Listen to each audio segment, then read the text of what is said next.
Yo, what's poppin', gamers? Good to see everybody.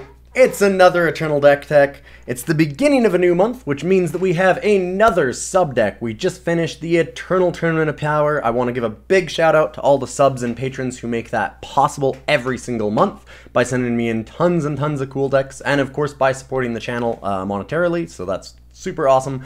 And we have our finalist, Zombub with Gas, Gas, Gas. This one is interesting. So, if you don't know, at the end of every month, what we do is we take all of the decks that were submitted by subs and patrons, and we fight them off in ranked until there is only one deck remaining, and this was it.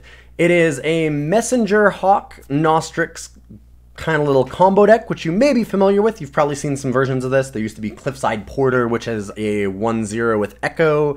Messenger Hawk kind of took over at one point because you get lots and lots of Messenger Hawks. And now there's this version, which I think is a little bit better than any of the other ones previously, which is Replicator Engine. The reason why it's a little bit better is because it is so much easier to consistently get them. Once you have one Replicator Engine, you have all of them. You just can keep getting them forever and ever and ever. So the idea is that you use Messenger Hawk to copy Replicator Engine, getting a whole bunch of extra ones into your deck, so you get 8 and then 12 and etc, etc, etc. And in the meantime, you can Nostrix one of these Replicator Engines. Once you do that, you have 7-6 Replicator Engines, or if you get multiple Nostrixes, then it goes to 12 11s and up and up and up. And you can just keep playing them forever and ever. So if you have 6 power, which you would have to for Nostrix, you can play 2 7-6s a turn, or 12 11s, or whatever, etc, etc. And that tends to end games pretty fast. On top of that, we just have a really good shell of Hooru around it. So we've got lots of decent removal, lots of really powerful creatures. You've got Kothons to help kind of stop a lot of aggro. And of course, Kothon is very good late in the game as well. Kothon's just a really good little card both sides of the coin, because you can play it early to stop like a lot of Oni Ronins and things like that. Trade it off, it can attack and block with the endurance. And then of course later on in the game, you just ultimate it and boom, you have a threat. Genev Merchant recently got nerfed, now a 2-2 instead of a 3-2, but still obviously pretty necessary. Markets are awesome, and Aegis 2-2 is still great, so it's something that we want. Replicator Engine, Messenger Hawk, all part of the engine. Poaching Drake is just really nice kind of removal. It's not perfect because there are lots of weapons and things, so if you transform a unit and it's got a weapon on it, because they're playing like a Arcano aggro deck, that might not help you out all that much, but it does nerf some flyers and different things like that. You can get like Valkyrie Enforcers and other problematic cards. Boom, turn them into goats. You have Svetya, which is fantastic. Svetya is just a ton of gas. A really good blocker, like decently statted. Really good late game because you can pay 8, and especially, again, works really well with the Replicator Engine Messenger Hawk thing. So if you happen to get down to a point where, you know, you put in a bunch of Hawks, because sometimes you might not get a Replicator Engine. So let's say that you have to copy Hawk for Hawk, and you keep on copying Hawks. You get a Nostrix on Hawk instead. Well, you can use Svetya's ultimate, well, sorry, not ultimate, her 8, to pay and exhaust it and draw all the units.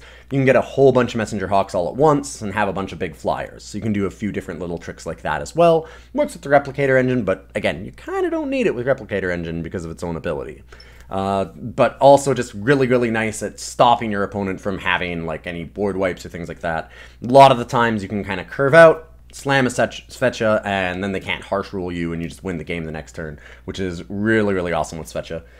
Jotun Feastcaller, always just been a house. I mean, 4/4 Aegis with an incredible ability can absolutely take over the game. And then we've got the kind of general removal suite that you'd expect. For Avigraft, Avigraft is amazing. If you haven't seen it, it is in many ways one of the scourges of the format. Can totally lock out merchants and like other key cards like Varas, stuff like that. It's just disgusting when you get there. Obviously, it is vulnerable to things like Boar, which most people will be running, but a lot of the times people will run that in their market. And if you hit their merchant, well, guess what? They can never get rid of Avigraft. So Avigraft is just really disgusting. It's got some downsides, doesn't kill flyers, but yeah, it's still very, very strong. The upsides are so big that it's more than worth playing in almost every Justice deck. And then we have Auric Runehammer, another great little way to destroy a lot of things with like Aegis. There's some Jotun Feastcallers in certain decks that are running around right now, like a lot of FJP Peak stacks have been running a few Feast Callers and things like that, and Auric Runehammer is a really good way to clear those out, so you can Auric Runehammer there. We have then, of course, our just Draw Suite, Strategize, and Wisdom of the Elders. Some Harsh Rules to wipe out the board when we need to, and Vanquishes to get rid of things that Avigraft and Runehammer don't. And then a little bit of extra power here with our Seek Powers. Kind of general list. Very cool little sideboard in some ways. I actually really like Rejection right now. We've gotten a few lockouts because of it. It's been pretty fun. Vision Austerity is just a nice way to try and get rid of some relics, because obviously if we've got Avigraft, so does our opponent. So stopping them from having extra Avigrafts is nice. Thing to remember is it doesn't actually destroy the relic, it transforms it. So it's not like you get the 3/3. It doesn't actually get the Entomb. So a little bit of a downside, but you don't have any other way to really interact with relics in these colors, so this is where you're going to end up being. And yeah, let's run the deck and see how it does.